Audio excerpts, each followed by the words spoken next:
You were taught a lie so early that you never questioned it. It sounded responsible. It sounded safe. It sounded mature. The lie is this: if you do the right things, success will follow. Work hard. Be patient. Follow the rules. Stay positive.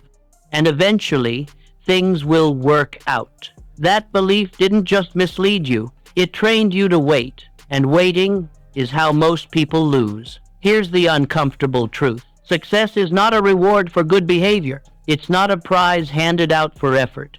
It's not something the world owes you because you tried. Success is a result of position, not intention. And nobody taught you how position actually works. So you focused on effort, on being good, on being prepared, while others focused on leverage, timing, exposure. And because you were busy doing things right, you never noticed the game you were actually playing. This is the first layer of the lie. You were taught that effort equals outcome. It doesn't.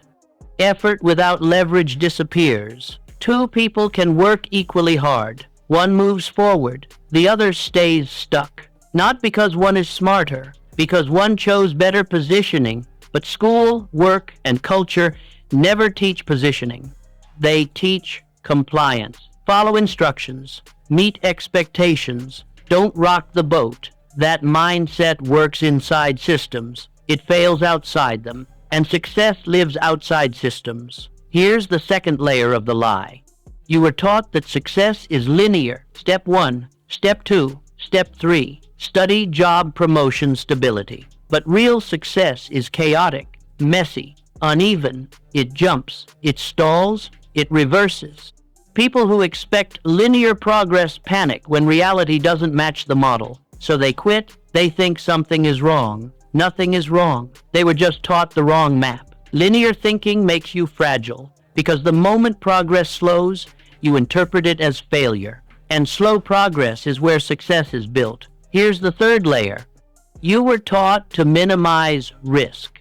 Be careful. Don't mess this up. Play it safe. So you learned to avoid mistakes, avoid embarrassment, avoid uncertainty. But success rewards calculated risk, not safety. Playing safe protects what you have. It never creates more. So you optimized for security and wondered why growth felt capped. That's not bad luck. That's design. Here's another lie hidden inside the bigger one. You were taught that confidence comes before action. Believe in yourself. Be sure. Wait until you're ready. Confidence does not come first. It comes last, after repetition, after proof, after exposure. Waiting to feel confident guarantees you never move. People who succeed don't feel more confident than you. They move while unsure, and confidence follows. But because you were taught to wait for certainty, you delayed. And delay quietly erodes ambition. Now let's talk about merit. You were taught that the world is fair, that good work is noticed, that quality rises. Sometimes that's true, often it's not. The world rewards visibility before quality, timing before talent, distribution before skill. You were taught to perfect quietly, to stay humble, to wait to be discovered. Discovery is rare. Exposure is chosen. People who win don't wait to be seen. They put themselves where they can't be ignored. That's uncomfortable, so most people don't do it. They call it humility. It's fear. Here's the most damaging part of the lie. You were taught that success is something you deserve if you behave correctly. That belief turns disappointment into bitterness. I did everything right. That sentence poisons people because it implies entitlement. And entitlement kills adaptation. When things don't work, instead of adjusting strategy, you blame the system. Or worse, you blame yourself. But the problem was never effort.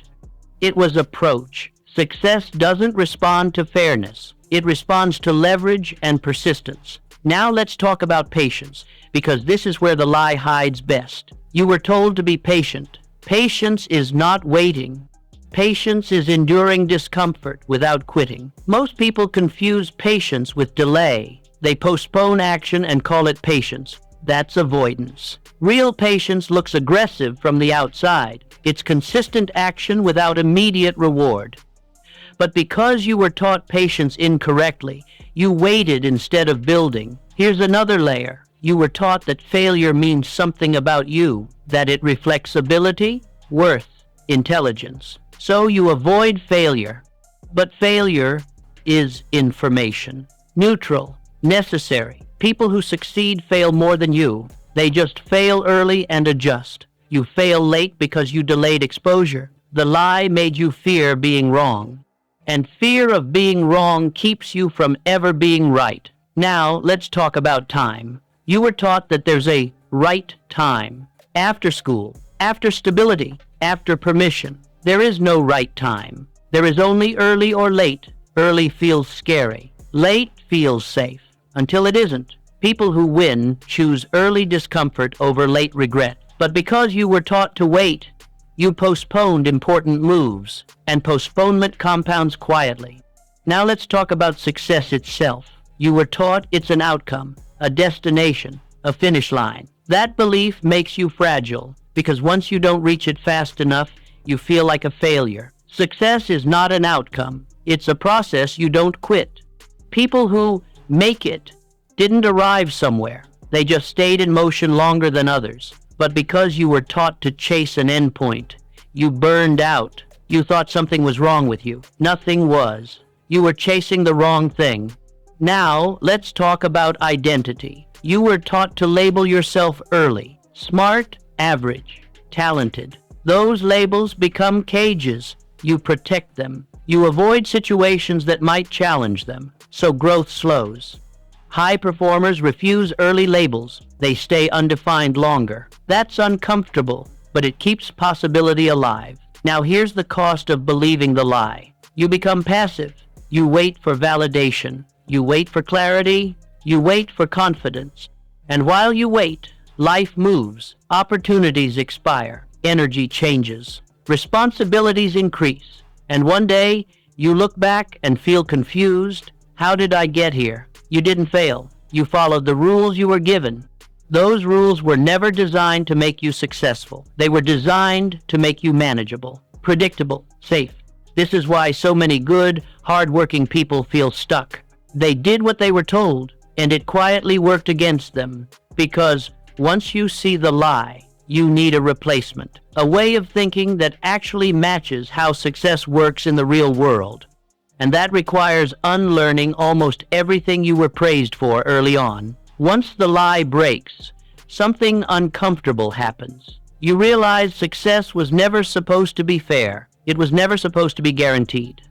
And it was never supposed to arrive as a reward for behaving correctly. That realization hurts because it removes excuses, but it also gives you power back. Here's the truth that replaces the lie. Success belongs to people who position themselves to be unavoidable. Not deserving, not patient, not perfect. Unavoidable. That's the real game. And once you see it, you can't unsee it. Now let's talk about positioning, because this is what you were never taught. Positioning means where you place your effort, not how hard you try. It's choosing environments where growth compounds, choosing skills that stack. Choosing exposure over comfort. Most people work hard in places that cap their upside. Then they wonder why effort doesn't translate. Success is not about how much you do. It's about where repeated effort multiplies instead of plateaus. High performers obsess over leverage. You were taught to obsess over effort. That's the mismatch. Now, let's talk about initiative. People who succeed don't wait to be chosen. They choose themselves. They don't wait for permission. They don't wait for approval. They don't wait for readiness. They act, then adjust. Waiting feels polite. Initiative feels risky. But initiative creates momentum, and momentum attracts opportunity. Opportunity does not visit people who wait quietly. Now let's talk about confidence again, but correctly this time. Confidence is not belief. It's familiarity. Familiarity comes from repetition. Repetition comes from exposure. Exposure comes from action. That's the chain. So instead of trying to feel confident, successful people try to get familiar. Familiar with discomfort. Familiar with uncertainty. familiar with being seen, trying. That familiarity removes fear. You were waiting for fear to disappear. They trained themselves to operate with it present. That's the difference. Now, let's talk about failure, because this is where the lie did the most damage. You were taught to avoid failure. Successful people use it. They don't romanticize it. They don't wallow in it. They extract data and move. Failure is not identity damage. It's feedback, but only if it happens early and often. Avoiding failure delays learning. Delayed learning is expensive. So successful people fail on purpose in small ways. They test, they ship, they expose. You were taught to perfect privately. That keeps you invisible. Now let's talk about patience properly. Patience is not waiting. Patience is continuing without reassurance. It's staying in motion when nobody is clapping, when progress is quiet, when doubt is loud. That kind of patience looks stubborn from the outside, but it's strategic, because most people quit right before compounding begins. Now let's talk about time. Successful people don't assume they have time. They act as if windows close, because they do. Energy changes. Risk tolerance changes. Life gets heavier. Early action is cheaper. Later action is constrained. This isn't pessimism. It's accuracy. So instead of asking, what's the safe move? They ask, what's the move that keeps options open later? That question changes decisions fast. Now, let's talk about visibility. This is where the lie trained you to disappear. Keep your head down. Let your work speak. Don't brag. Those phrases sound noble. They're incomplete. Work doesn't speak if nobody hears it. Skill doesn't matter if it's hidden. Successful people make their work visible before it's perfect. Not to brag, to learn faster, to attract feedback, to create surface area for opportunity. Visibility feels arrogant only if you confuse it with ego. It's not ego. It's logistics. Now, let's talk about identity, because this is where the shift locks in. You stop seeing yourself as someone waiting for success. You become someone building position daily. You don't ask, am I succeeding yet? You ask, am I harder to ignore than I was yesterday? That metric works. It removes entitlement.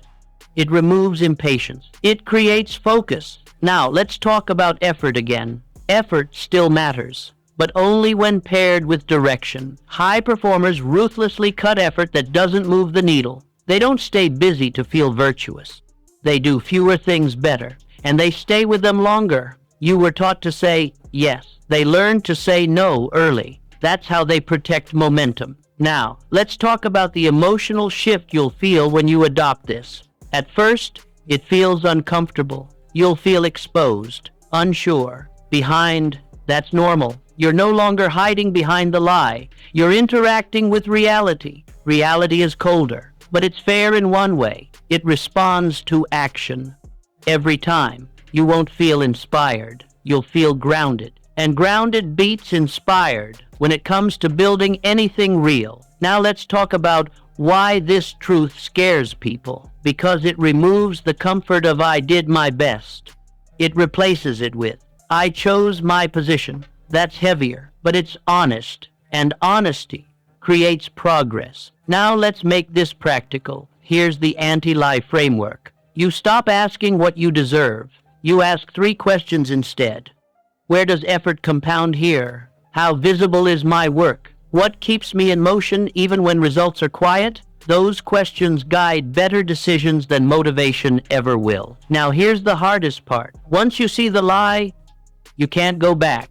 You can't unsee that waiting was a choice. You can't unsee that safety-capped growth. You can't unsee that success favors people who move early and stay long. That awareness creates pressure. Good pressure. Pressure to act differently. Now the final challenge.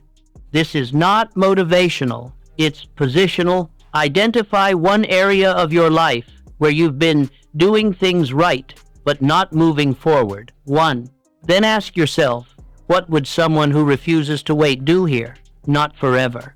Just today. Then do that. 1 visible action, 1 early move. 1 decision that trades comfort for position. No announcement, no justification, just movement. Because the lie only had power as long as you believed success would come to you. It doesn't. It's built, positioned, claimed. If this reframed how you see success, leave a comment with one word: position. And subscribe if you want more of this. Not feel-good advice, not empty motivation, but thinking that actually matches how success works in the real world. Because once you stop waiting for success to reward you, you start building a future that can't be ignored.